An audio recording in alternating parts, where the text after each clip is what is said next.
Kasih karunia dan damai sejahtera dari Allah Bapa kita dan dari anaknya Tuhan Yesus Kristus menyertai kamu sekalian.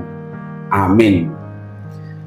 Shalom saudara-saudari, sahabatku yang terkasih di dalam nama Tuhan Yesus. Firman Tuhan yang menyapa kita hari ini, hari Selasa tanggal 26 Mei 2026, tertulis di dalam kitab Pengkhotbah pasal 7 ayat 14. Mari sahabatku, kita simak dan renungkan firman Tuhan yang menjadi kekuatan dan inspirasi untuk menjalani hari ini. Demikian, pada hari mujur bergembiralah, tetapi pada hari malang ingatlah bahwa hari malang ini pun dijadikan Allah seperti juga hari mujur, supaya manusia tidak dapat menemukan sesuatu mengenai masa depannya.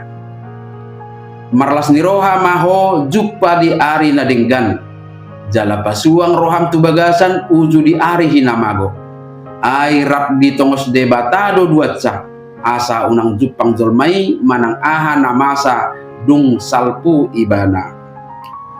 Demikian firman Tuhan. Saudara-saudari, sahabat renungan harian yang dikasihi Tuhan Allah, menghadapi dinamika dua sisi kehidupan, Salomo mengajak kita untuk melihat hidup apa adanya.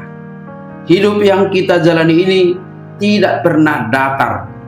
Ia adalah rangkaian musim yang terus silih berganti. Lalu bagaimana kita meresponnya? Firman Tuhan inilah yang memberikan kita panduan yang sangat praktis dan sehat bagi kita untuk menghadapi setiap musim tersebut. Pertama, bagaimana kita merespon hari mujur? Salomo berkata, bergembiralah. Sangat jelas, Tuhan tidak pernah melarang kita menikmati berkat-berkat-Nya. Ketika pekerjaan kita lancar, bisnis berhasil, dagang beruntung, keluarga harmonis, atau kesehatan kita sedang prima, nikmatilah dengan penuh rasa syukur. Jangan biarkan kecemasan akan hari esok merenggut kegembiraan hari ini. Bersyukur adalah cara terbaik untuk merayakan hari mujur tanpa menjadi sombong. Kedua, bagaimana kita merespon hari malang? Sekali lagi, dalam kesadaran penuh, kita ingat bahwa satu sisi kehidupan yang pasti terjadi adalah hari malang. Ketika kegagalan, kehilangan, atau kekecewaan datang, respon kita seringkali adalah protes kepada Tuhan atau putus asa.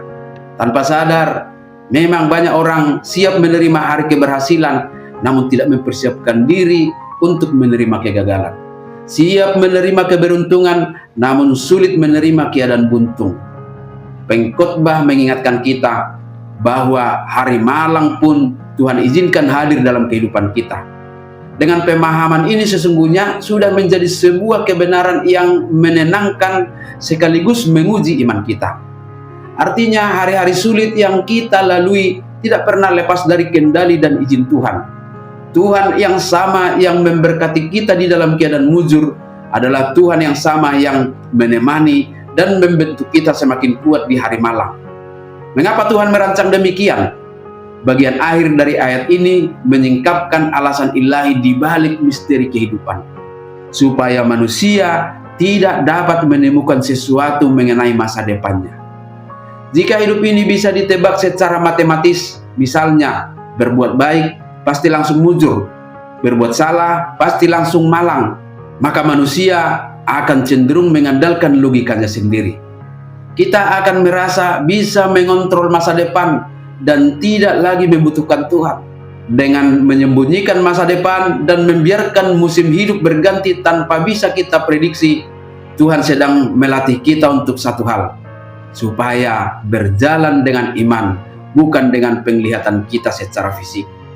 Kita tidak memegang kendali atas hari esok, tetapi kita tahu siapa yang memegang kendali hari esok itu. Tugas kita hari ini adalah sederhana.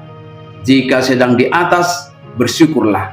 Tetapi jika sedang di bawah, bersandarlah kepada Tuhan. Kedua musim itu adalah alat di tangan Tuhan untuk mendewasakan jiwa kita. Amin. Selamat beraktivitas. Tuhan memberkati.